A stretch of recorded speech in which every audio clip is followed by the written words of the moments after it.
Por favor, abra su Biblia, vamos a el libro de Apocalipsis.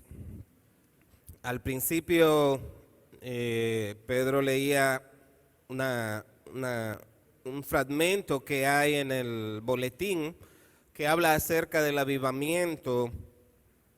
Y el día de hoy me gustaría precisamente estar tratando sobre esto.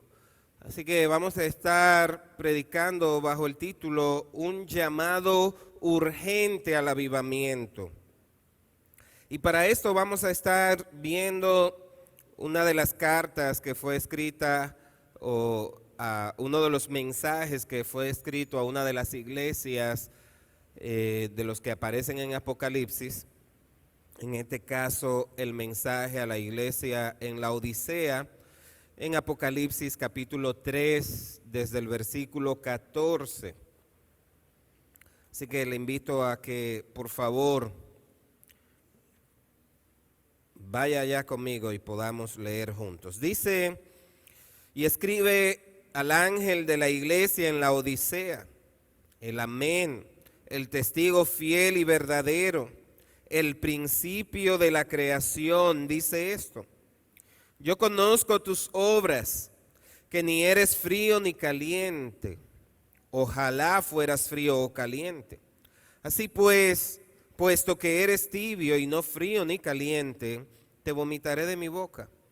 Porque dices, yo soy rico, me he enriquecido y de nada tengo necesidad. Y no sabes que eres un miserable y digno de lástima, y pobre, ciego y desnudo. Te aconsejo que de mí compres oro refinado por fuego para que te hagas rico y vestiduras blancas para que te vistas y no se manifieste la vergüenza de tu desnudez, y colirio para ungir tus ojos para que puedas ver. Yo reprendo y disciplino a todos los que amo. Sé pues celoso y arrepiéntete. He aquí yo estoy a la puerta y llamo. Si alguno oye mi voz y abre la puerta, entraré a él y cenaré con él y él conmigo. Al vencedor le concederé sentarse conmigo en mi trono, como yo también vencí y me senté con mi Padre en su trono. El que tiene oído, oiga lo que el Espíritu dice a las iglesias. Padre, tu palabra es verdad. Ella edifica, corrige, instruye, reprende. Equípanos por medio de ella. Atráenos a ti, Señor. En el nombre de Cristo lo pedimos. Amén. A propósito, el pastor Álvaro regresa ya esta semana. Todavía no está con nosotros, pero ya estará de vuelta con la ayuda del Señor esta semana. Voy a tomar un largo tiempo en la introducción del mensaje de hoy y probablemente el pasaje no lo veamos completo. Vamos a ver algunas cosas solamente. Pero quiero dar inicio a esta disertación citando un artículo del periódico Listín Diario de fecha 13 de marzo del 2019, es decir, hace aproximadamente un año, y dice de este modo: las iglesias evangélicas siguen creciendo en República Dominicana. Actualmente operan cerca de 18,000 congregaciones independientes y conciliares en el ámbito nacional, según cifras del Consejo Dominicano de Unidad Evangélica. Las denominaciones que más crecen son las pentecostales. Hace una década que los evangélicos representaban 16% de la población dominicana. Así lo mostró una encuesta del CODUE publicada en 2006. O sea, que más de 1.500.000 evangélicos interactuaban entonces en los diferentes estratos de la sociedad. Mientras que para el momento de escribirse este artículo, se estimaba que los evangélicos constituían el 30% de la población, es decir, alrededor de 3 millones, dígase casi el doble. Ahora bien, al leer este artículo, deberíamos cuestionarnos seriamente. Puede que la iglesia haya crecido en número, pero al parecer en santidad, en madurez espiritual, en impacto social, parece todo lo contrario. Así como ha crecido el número de iglesias, ha crecido la pecaminosidad en el mundo. No parece ser que el evangelio que ha crecido ha sido un evangelio que no tiene ningún impacto social.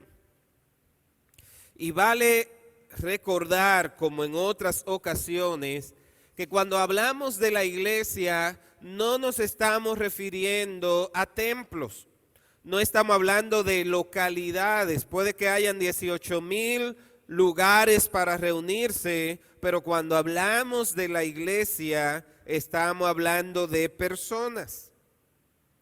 Así que cuando hablamos del crecimiento de la iglesia, no deberíamos conformarnos con pensar que hoy en día hay más templos que nunca.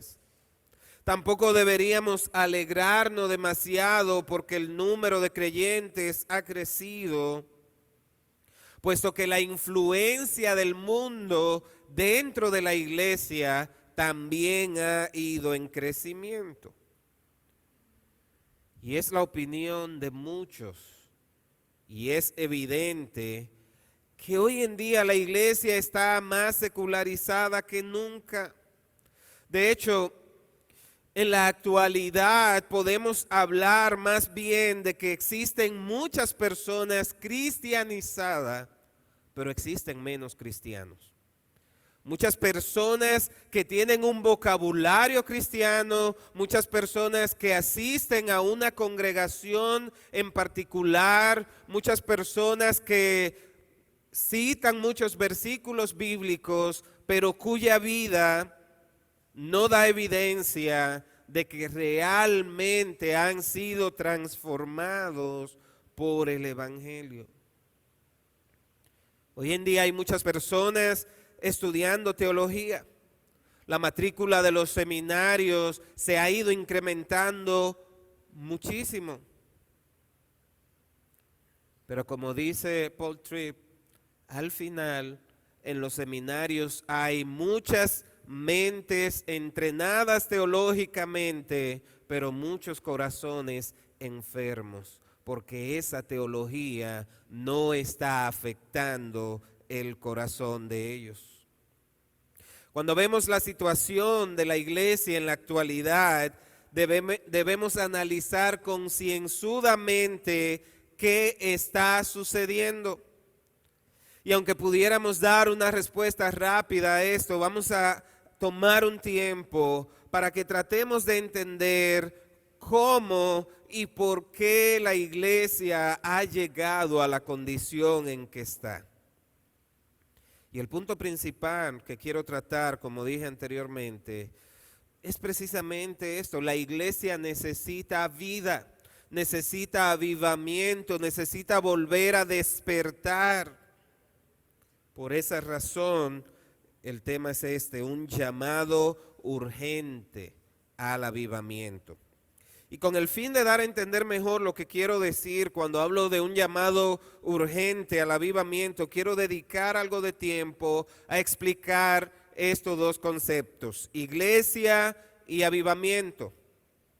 En un sentido técnico, el término iglesia significa congregación o asamblea y se deriva de la composición de dos vocablos que quieren decir afuera y llamar. Llamar fuera de.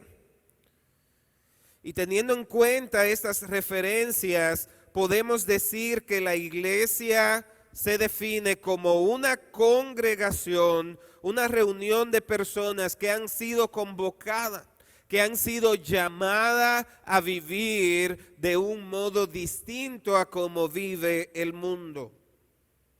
La iglesia está constituida de una manera tal que cada miembro de ella importa. Cada uno de nosotros, cada uno de lo que llega a formar parte de la iglesia es parte importante. Y cuando decimos que importa, lo decimos en un sentido vital. ¿Y por qué es importante resaltar esto? Bueno, porque hoy en día hay una tendencia curiosa en que los miembros de la iglesia cristiana han llegado a sentir y a creer que pueden hacer muy poco. Por lo general suelen esperar a que otros sean que hagan. Se sienten cómodos con asistir cada semana a la iglesia y ya. Hay una tendencia a acomodarnos, a sentir que estoy cumpliendo con Dios y que estoy bien con Dios simplemente porque asisto religiosamente a la iglesia. Tendemos a evitar involucrarnos o a asumir compromisos eclesiásticos. Pero tal como señala el doctor Martin Lloyd-Jones, a menos que nosotros, como individuos cristianos, sintamos un serio interés por el estado de la iglesia y del mundo actual, seguiremos siendo cristianos muy pobres. Hermanos, la iglesia es un organismo vivo. Y esto lo hemos hablado en otras ocasiones, pero tristemente, como bien han observado numerosos autores, parece ser que la iglesia de Cristo en la actualidad está agonizando. Es como un paciente que se debate entre la vida y la muerte. En una de sus canciones, Marcos Vidal dice: ¿qué te pasa, iglesia amada, que no reaccionas? Por otro lado, cuando hablamos de avivamiento, en muchos casos la palabra avivar significa literalmente volver a la vida desde entre los muertos. Otra manera de definir este concepto es despertar, salir de un letargo, cobrar fuerzas.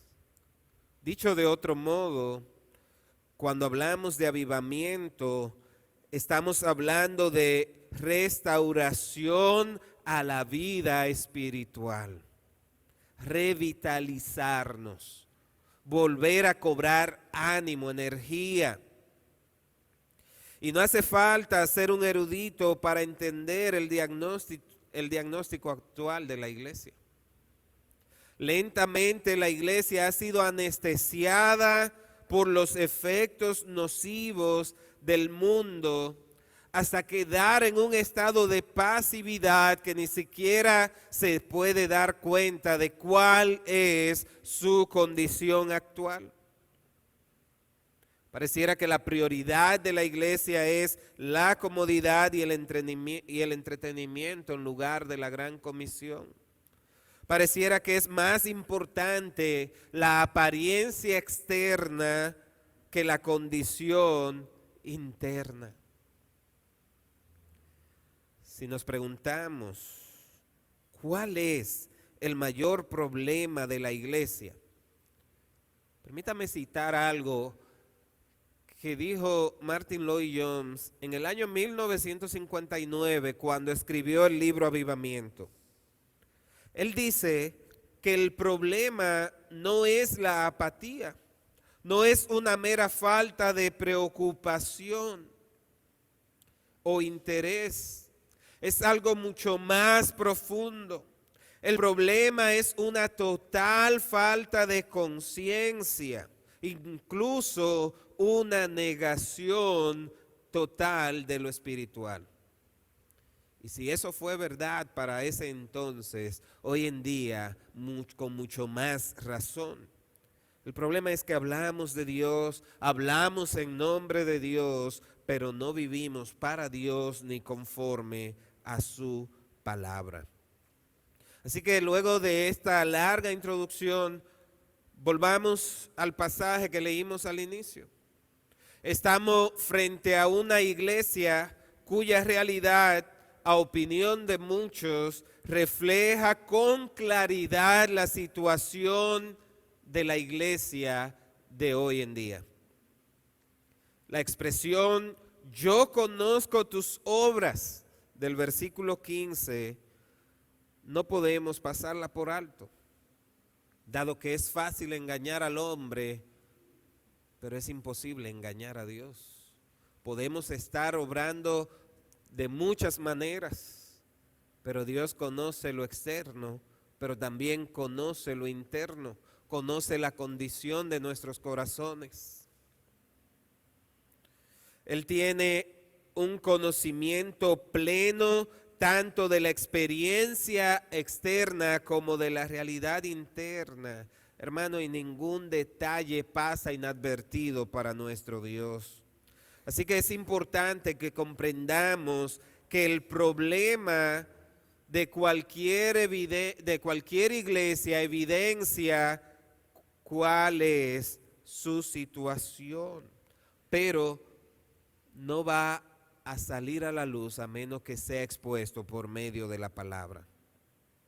De no ser así, de nosotros no hablar de la condición de la iglesia, de hablar de las cosas que dañan a la iglesia, el pecado permanecería escondido y esto al final va drenando la vida de la iglesia. Así que sería difícil llegar a imaginar cuánta corrupción hay encubierta dentro de muchas iglesias. Nos sorprendemos muchas veces de todo lo que está pasando en el mundo y no nos damos cuenta que aún dentro de las mismas iglesias están ocurriendo cosas lamentables. Así que cuando la luz de Cristo se hace manifiesta, esta ilumina aún los rincones más oscuros, tal como dice el Salmo 119, 130, la exposición de tus palabras alumbran. Y eso queremos, ser alumbrados, ver en cuáles cosas necesitamos cambiar, en cuáles cosas necesitamos volver a empezar como iglesia, como individuo, como colectivo, como creyente, en qué áreas necesitamos ser revitalizados. Cabe destacar que la iglesia de la Odisea realizaba obras. El Señor le dice, yo conozco tus obras. La pregunta es, ¿qué tipo de obras realizaban? Pues el pasaje no lo especifica. Y vamos a ver más adelante que el problema en sí mismo no eran las obras que realizaban, pero probablemente entre sus actividades esta iglesia tenía su culto dominical, reunión de oración. Quién sabe si incluso de vez en cuando hacían reuniones sociales, ¿verdad? Era una iglesia activa. No estamos hablando de una iglesia que no hacía nada. Yo conozco tus obras. Es decir, esta iglesia tenía su calendario, tenía sus actividades.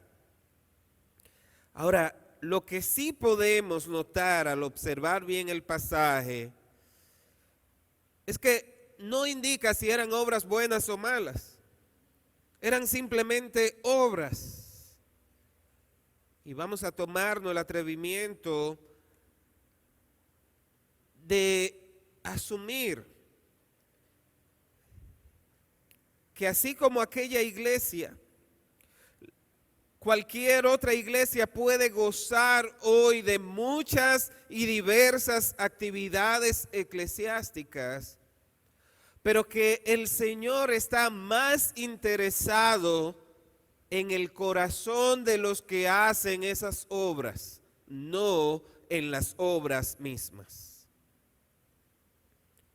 En el pueblo de Israel apreciamos una situación similar, hasta el punto de que el mismo Señor tuvo que recriminar a su pueblo, llamarle la atención, reprochar lo que estaban haciendo. Si usted quiere, acompáñeme al libro del profeta Isaías, en el capítulo 1, versículos 13 y 14, él le dice de esta manera: no traigáis más vuestras vanas ofrendas, el incienso me es abominación, luna nueva y día de reposo, el convocar asambleas, no tolero iniquidad y asamblea solemne. Y mira lo que dice el siguiente versículo: vuestras lunas nuevas y vuestras fiestas señaladas las aborrece mi alma. Se han vuelto una carga para mí. Estoy cansado de soportarlas. Esto es tremendo. Puede ser que el pueblo pensara que Dios estaba contento con ellos. Ellos eran muy religiosos, guardaban todas estas ceremonias. Pero,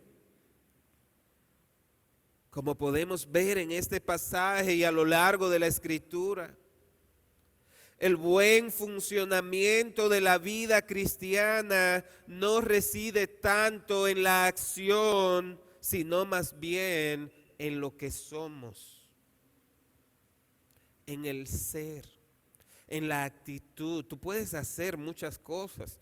Lo que Pablo le dice a los corintios es: mira, no importa todo lo que tú hagas, tú puedes dar tu cuerpo incluso para ser quemado, tú puedes ayudar a quien tú quieras, tú puedes incluso hablar en lengua y aparentar ser espiritual, pero hay algo que importa más que eso, y es la condición interna. ¿Cómo está tu corazón?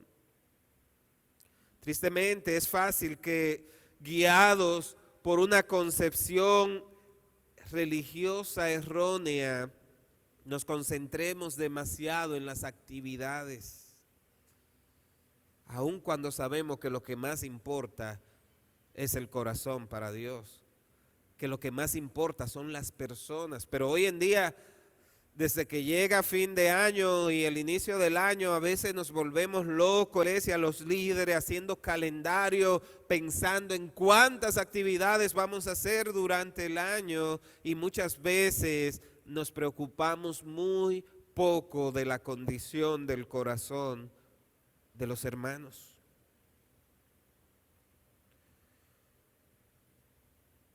Si usted se da cuenta, en el pasaje no hay mucho detalle, pero incluso pudiéramos pensar que habían muchos que estaban ocupados en el ministerio.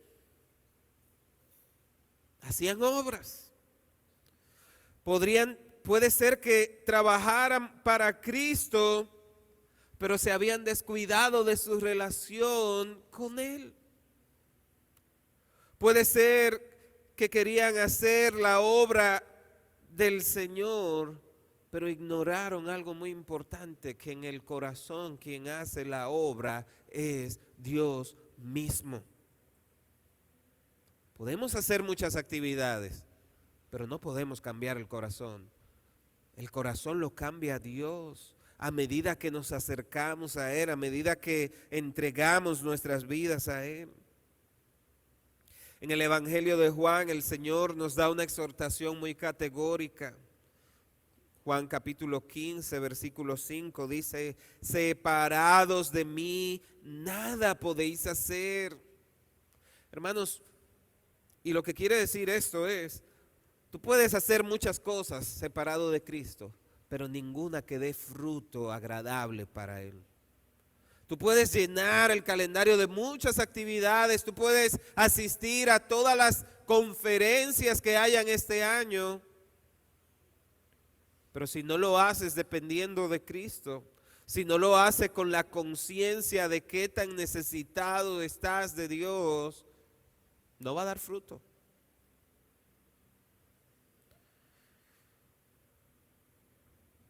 Que una iglesia tenga muchas actividades no necesariamente significa que esa iglesia esté funcionando adecuadamente. Así que las obras siempre han de ser una expresión visible de una realidad interna, que asimismo debe unirse estrechamente a la acción poderosa del Espíritu Santo. Si tú has llegado al punto de que entiendes que lo que necesita para agradar a Dios es hacer, hacer, hacer y hacer, tómate un tiempo y piensas, ¿cómo está la condición de tu corazón? ¿Cómo está tu relación con Dios? Tus obras deben ser el resultado de tu buena relación con Dios, no buscar obras para querer agradar a Dios. Cuando tú te interesas por la condición de tu corazón, cuando tú te interesas por mantener una relación viva con Dios, hacer va a ser natural para ti, porque se desprende de un corazón agradecido y conectado con el Señor. La iglesia de la Odisea pudo que sea muy activa en cuanto a obras se refiere. Sin embargo, el distintivo que la caracterizaba no eran sus obras necesariamente, sino que apuntaba al corazón mismo de las personas. Y este distintivo, como vimos en el pasaje, era la tibieza espiritual. Yo conozco tus obras.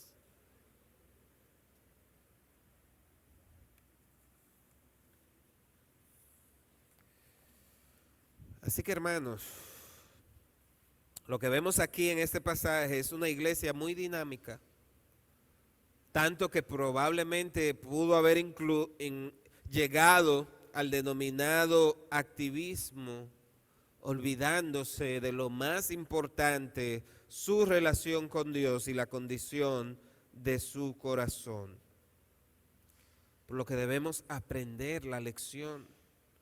La situación que se daba en esta iglesia nos ayuda a entender que el activismo religioso solo consigue inutilizarnos espiritualmente, menguar nuestra vitalidad espiritual. Si somos honestos en cuanto a la condición de nuestra iglesia, tal vez no somos realmente conscientes de la presencia de Cristo en medio nuestro. ¿Cuántas veces solo venimos por venir a la congregación? ¿Cuántas veces participamos de una actividad X solo porque quiero que me vean que estoy ahí? ¿Cuántas veces lo que me motiva a hacer lo que hago no es glorificar a Cristo, sino más bien cumplir con las formalidades externas? ¿Por qué hacemos lo que hacemos en la iglesia? ¿Para quién lo hacemos? ¿Cuál es nuestra motivación al involucrarnos? Hermanos, si Dios no interviene en la iglesia, si Cristo no preside y dirige los cultos, si el Espíritu Santo no ejerce su acción poderosa, toda obra que hagamos pierde su verdadero significado.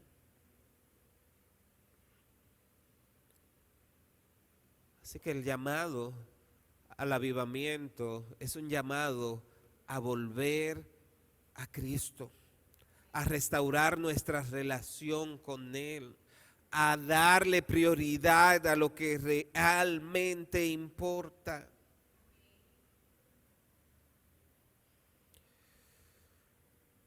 Yo conozco tus obras, que ni eres frío ni caliente. Esto es tremendo. Si yo estuviera recibiendo este mensaje así frente a frente del Señor, lo estoy recibiendo de su palabra y tiene que ser algo que nos choque, que nos mueva, que nos lleve a pensar, a meditar. Y quiero apuntar a algo. Mire que dice, yo conozco tus obras, y no dice que son, más bien que ni eres. Y está apuntando más bien a la persona que a la acción. ¿Se da cuenta? Yo conozco tus obras que son, no dice así. No son las obras que son fría o caliente. Que ni eres, es decir, la condición de esta persona estaba tibio. Y efectivamente el fruto lo determina la raíz del árbol y no al revés. Resultaría paradójico encontrar naranjas en un árbol de pera. Resultaría paradójico escuchar a un gato ladrar o ver un pez caminando. Lo que hacemos viene determinado por lo que somos. Y con demasiada frecuencia, en busca de un avivamiento, el cristiano se inclina a cambiar aquello que ve, a modificar las estructuras y a arreglar tan solo la fachada. Para este año, si queremos más avivamiento, tenemos que hacer más culto en la semana. Si queremos avivamiento, tenemos que hacer esto o aquello. Porque nos enfocamos en lo externo, ignorando que el pecado reside en el corazón, ignorando que la condición que nos impide avanzar muchas veces no es externa, es interna. Pero muchas veces pensamos que son las circunstancias.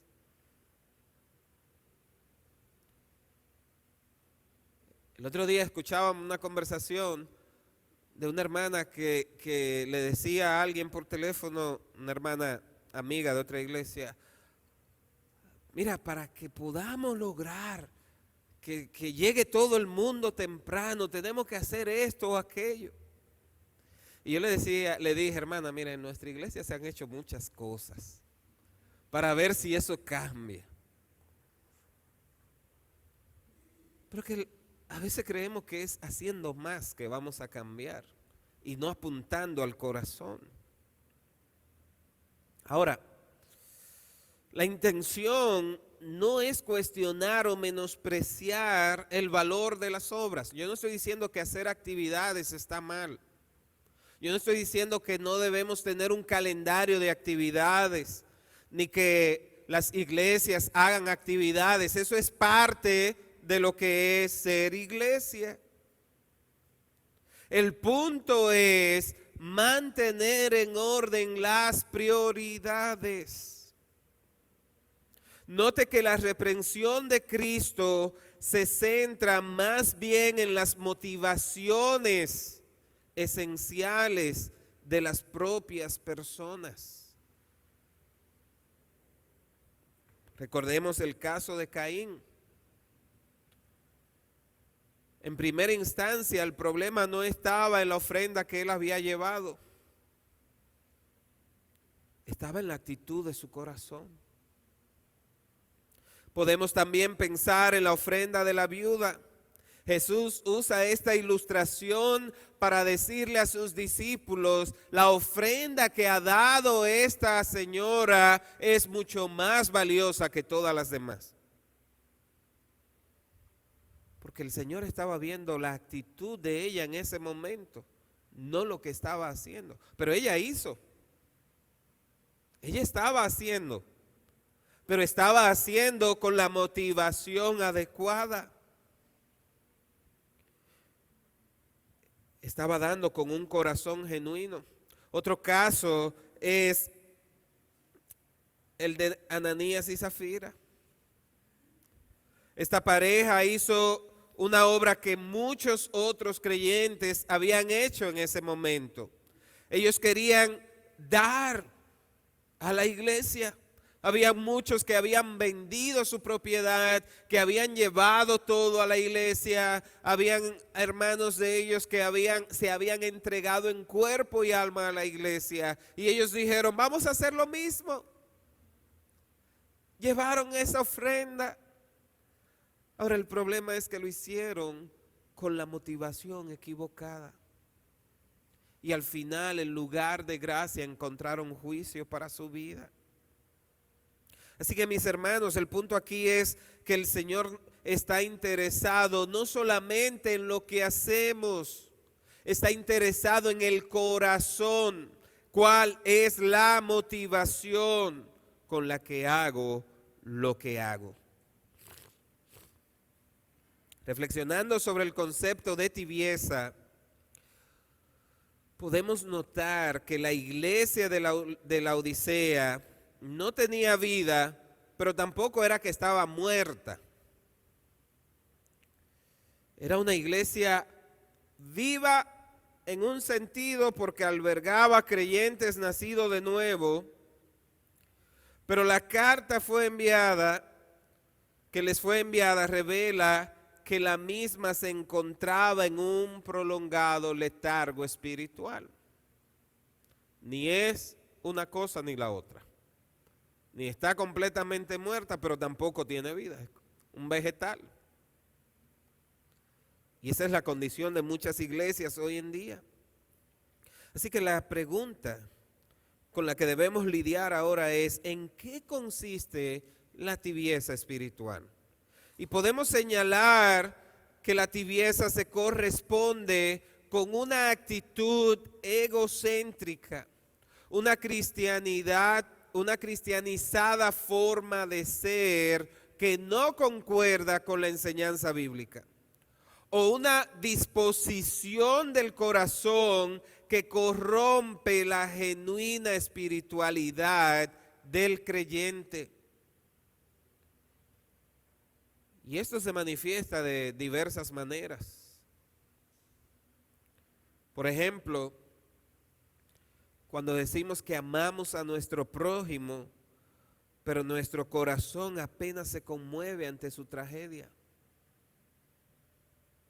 Yo soy cristiano, pero como el levita y el sacerdote que pasaron por el lado del samaritano, así actuamos muchas veces. Elevamos nuestras oraciones a Dios, sin embargo, parecen carecer de motivación, o más bien oramos sin fe. Así yo oro, pero tú oras creyendo que Dios te está escuchando. Cantamos incansablemente alabanzas al Señor, aunque tenemos escasa conciencia de lo que decimos, de por qué lo hacemos, de qué condición debe haber cuando lo hacemos. Formamos parte de un cuerpo, pero vivimos indiferentes los unos de los otros. Somos la iglesia, la comunidad de Cristo, pero al mismo tiempo descuidamos la fraternidad unos con otros. Podemos incluso escuchar la palabra de Dios, pero no estar dispuesto a obedecerla. Hermano, puede ser que una persona tibia haya nacido de nuevo. Sin embargo, no experimenta crecimiento interior. Puede ser que haya sido regenerado por el Espíritu Santo, pero muchas veces no da evidencia de ellos. Incluso puede que una persona tibia esté sirviendo en un ministerio, esté muy activa, pero muriendo internamente. Nos preguntamos naturalmente, ¿es cristiano quien vive de tal forma? Bueno, eso lo sabe el Señor. El Señor es quien conoce los corazones. Pero si es cristiano, necesita urgentemente volver al Señor, volver a tener vida espiritual. Por otra parte, la tibieza espiritual también suele manifestarse cuando la comunidad se aleja de las enseñanzas más básicas de la Biblia. Nos conformamos con la comodidad, nos conformamos cuando nos sentimos bien. Y hoy en muchas congregaciones se puede ver cómo se han ido diluyendo las principales doctrinas. Por ejemplo, hay congregaciones o círculos cristianos en los que ya no se habla de la muerte de Cristo, de su padecimiento, de su resurrección, de su glorioso retorno. Hay iglesias donde ya no se habla del pecado, donde todo está bien. Se resuelve como esa película hindú que había alguien que decía, todo está bien, cantémoslo, todo está bien. Y ya sentimos que ahí se acabó todo, todo está bien, ignorando que hay una condición interna. Hermanos, necesitamos despertar. Comprendamos que asistir a las reuniones de la iglesia, cantar alabanzas, leer la Biblia, orar, ofrendar, cumplir con el ministerio, si no es realizado con la motivación adecuada, si es realizado como un mero acto externo, no agrada al Señor. Cuando hay tibieza en nuestros corazones, afirmamos que el Señor nos provee para nuestras necesidades. En cambio, vivimos siempre quejándonos de lo que nos falta.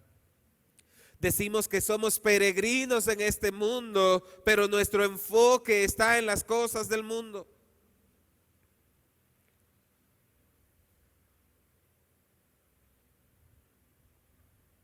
Atesoramos en este mundo, atesoramos y atesoramos mientras nuestra cuenta bancaria celestial está vacía.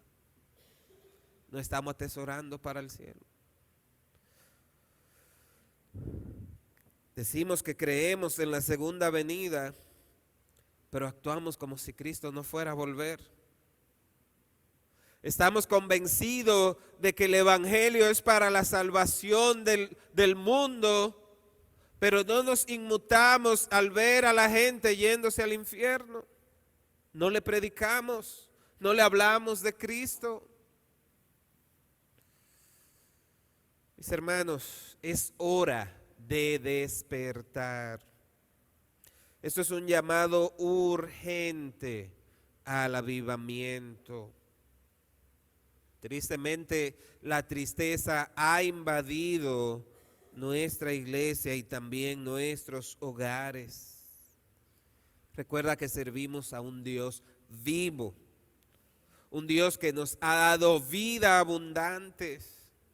Jesús dijo, yo he venido para que tengan vida y para que la tengan en abundancia, no para que vivamos como sin vida, muerto, tibio. La condición de la iglesia de la Odisea era terrible. Ahora note que a su propio juicio ellos pensaban que estaban bien. El versículo 17 nos muestra esto, pues se jactaban en decir, soy rico, me he enriquecido y de nada tengo necesidad. A lo que Cristo les responde, y no sabes que eres un miserable, digno de lástima, pobre, ciego, desnudo. Wow, qué fuertes son estas palabras, ¿verdad? Pero note que Dios no anda buscando avergonzar a esta iglesia. Él no anda condenando a esta iglesia, Él anda buscando el arrepentimiento de esta iglesia. Él le está dando una oportunidad. Él le está pidiendo que salgan de su miseria espiritual y que vengan a vivir en esa abundancia de vida que solo el Señor puede dar. Así que, hermanos, ¿cuál es el remedio para combatir la tibieza espiritual? Si al evaluar tu vida te das cuenta que está en una condición de tibieza, ¿qué puedes hacer?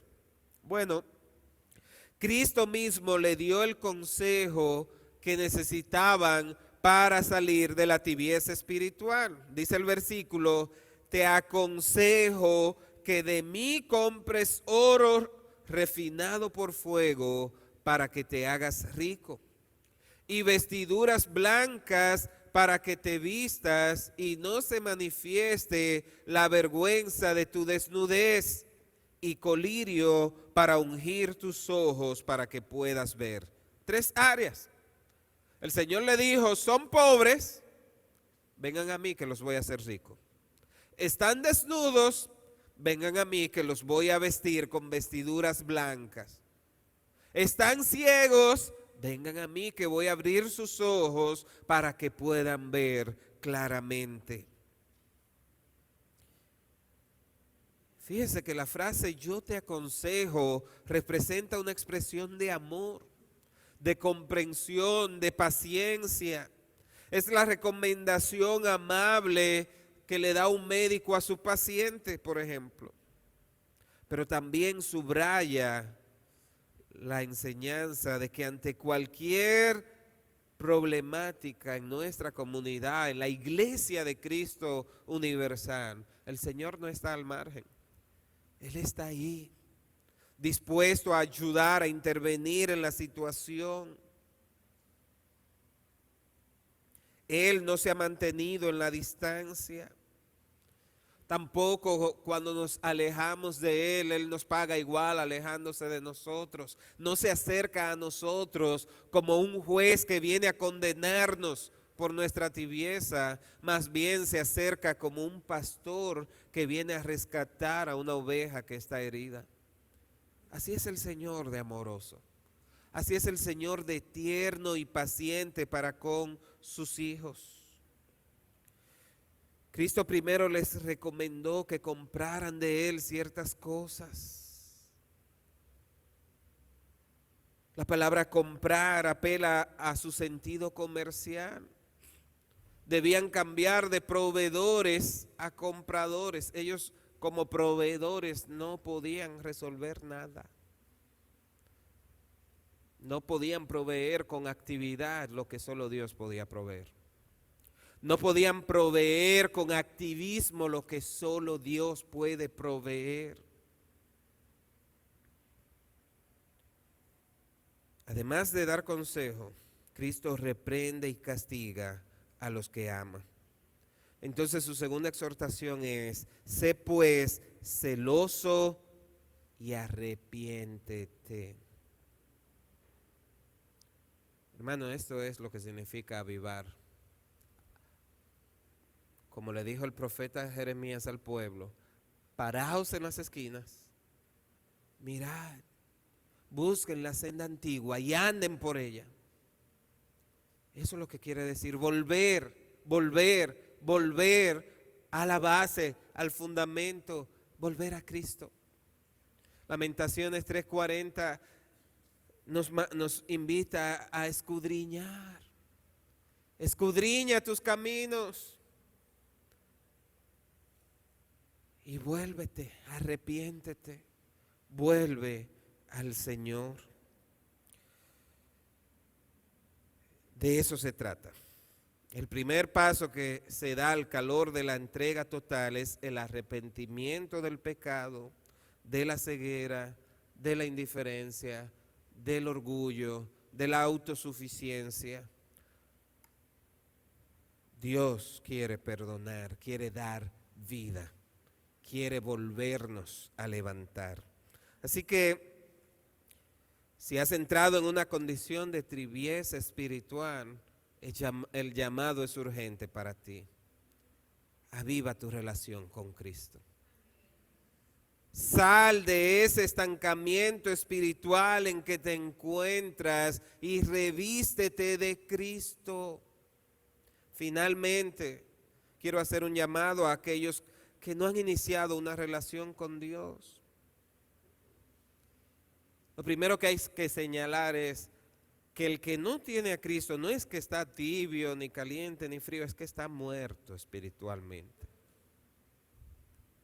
Muerto espiritualmente, eso dice la Biblia, ¿verdad? Que el que no tiene a Cristo es un cadáver espiritual, no tiene vida. Y esa vida solo la puede dar Cristo. Tú puedes convertirte en un activista espiritual y ser más religioso que el mismo Papa, pero eso no te va a dar vida espiritual. La vida espiritual la da Cristo. Y la buena noticia es que Él está dispuesto a darlo. Que Él hizo todo lo necesario para darte vida. Juan 3:16, probablemente el versículo más conocido de la Biblia, nos recuerda que de tal manera amó Dios al mundo que dio a su Hijo unigénito para que todo aquel que en Él cree no se pierda, mas tenga vida eterna. Pero ¿sabe lo que dice después? Porque Dios no envió a su Hijo al mundo para juzgar al mundo, sino para que el mundo sea salvo por él, y oye esto, el que cree en Él no es condenado, pero el que no cree ya ha sido condenado porque no ha creído en el nombre del unigénito Hijo de Dios. Si no has creído, la invitación para ti es, ven a comprar vida en Cristo. Vida, y cuando decimos ven a comprar, el Señor dice, ven a comprar sin dinero, gratis. Solo tienes que entregar tu vida a Él y Él va a cambiar esa mortandad en vida espiritual, vida en abundancia. Amén. Señor, tú eres bueno, paciente, misericordioso, amoroso. Tú nos has dado vida, Señor, nos has dado vida. Y quiero suplicar en este momento, Señor, mira la condición de nuestros corazones. Si hay tibieza, si hay mortandad, suplicamos, ven a darnos vida. Levántanos, despiértanos. Aviva nuestros corazones, Señor. Que podamos vivir para la gloria de tu nombre. Si hay alguien desnudo espiritualmente, cúbrelo con vestiduras de santidad, Señor. Si hay alguien pobre espiritualmente, enriquécelo con la riqueza de vida que tú das. Si hay alguien ciego, limpia sus ojos, ábrelos para que pueda ver las maravillas que hay en Cristo. Señor, te suplicamos que como iglesia nos avive. Trae un despertar, un avivamiento, que nuestra relación con Cristo sea genuina, sea viva y que podamos llevar vida a otros. Lo suplicamos en el nombre de Cristo Jesús. Amén.